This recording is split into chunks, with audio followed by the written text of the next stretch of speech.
Hello बच्चों, तो स्वागत है आप लोग का अपने इस प्यारे से यूट्यूब चैनल प्रमोद राय क्लास में। तो बच्चों आज हम लोग देखने वाले हैं क्लास 12 अर्थात बच्चों क्लास 12 की मैथ। और वो भी बच्चों आज हम देखेंगे सदिश गुणनखंड कैसे करते हैं। तो आइए बच्चों बिना समय को गवाए हुए करते हैं क्वेश्चन की शुरुआत। तो देखिए बच्चों क्या दिया क्वेश्चन में। यह दिया बच्चों vector A cross B plus C दिया है। तो क्या करेंगे बच्चों, पहले इसका मिश्रण करेंगे गुणा। देखिए जब इसका मिश्रण गुणा करेंगे बच्चों तो यह क्या होगा, ए का गुणा बी में करेंगे तो vector A cross vector B होगा।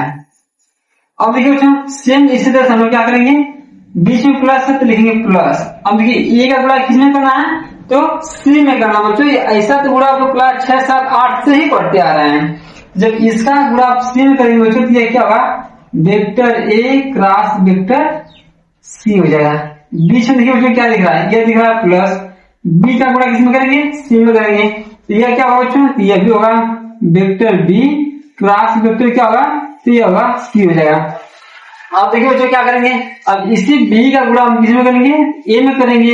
यह क्या होगा बच्चों, देखिए बीच में प्लस था तो हम लिखेंगे प्लस। चिन्ह को बच्चों याद रखिए, बीच में प्लस है प्लस लिख रहे हैं। अब इसका जब हम इसमें बच्चों गुणा करेंगे तो यह वेक्टर बी और क्रॉस वेक्टर बच्चों कितना आया, ये आएगा वेक्टर ए आ जाएगा। आप देखिए बच्चों बीच में प्लस है ना तो लिखेंगे प्लस, और वेक्टर सी है तो लिखेंगे वेक्टर सी। अब इस सी का गुणा बच्चों हम किसमें कर रहे हैं, तो सी का गुणा हम ए में कर रहे हैं। ये होगा बच्चों vector C cross vector A हो जाएगा। ब्रैकेट में करेंगे बंद, बीच में देखिए बच्चों ये प्लस तो लिखेंगे प्लस। अब देखिए इस सी का गुणा हम किसमें करेंगे बच्चों, तो बी में करेंगे।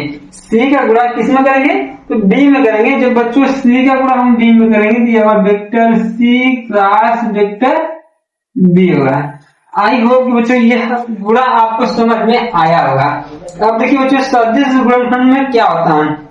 अगर बच्चों वेक्टर ए क्रॉस वेक्टर क्या दिया है, बी दिया है। अगर बच्चों जब इसको हम इस रूप में लिखें, क्या लिखें बच्चों, अगर इसको हम लिखें vector B cross vector A, जब विपरीत करते हैं बच्चों मान को हम चेंज करते हैं, यह मान में जो रहता है माइनस में, क्या रहता है माइनस में। अगर इससे हमें लिखना बच्चों क्रम में, हम क्या करेंगे minus vector A cross vector B, इस तरह से लिखेंगे। ये आगे क्या लगेगा बच्चों, माइनस लगेगा। क्या लगेगा, तो आगे माइनस लगेगा।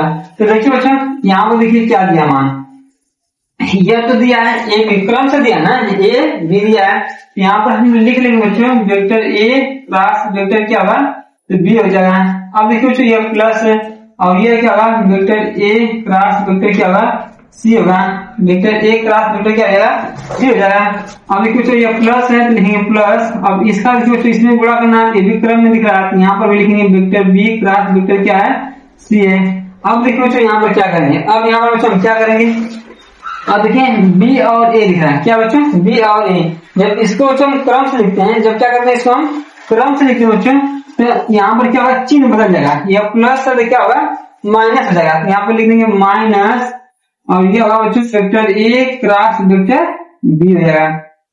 देखिए बच्चों यहाँ पर दिख रहा है सी क्रॉस ए, सी क्रॉस ए, और यहाँ पर क्या है, यह ए क्रॉस सी, क्या है ए क्रॉस सी। अगर यहाँ पर भी हमें ए को आगे करना और सी को जब हम बाद में करेंगे बच्चों इसका भी चिन्ह बदलेगा।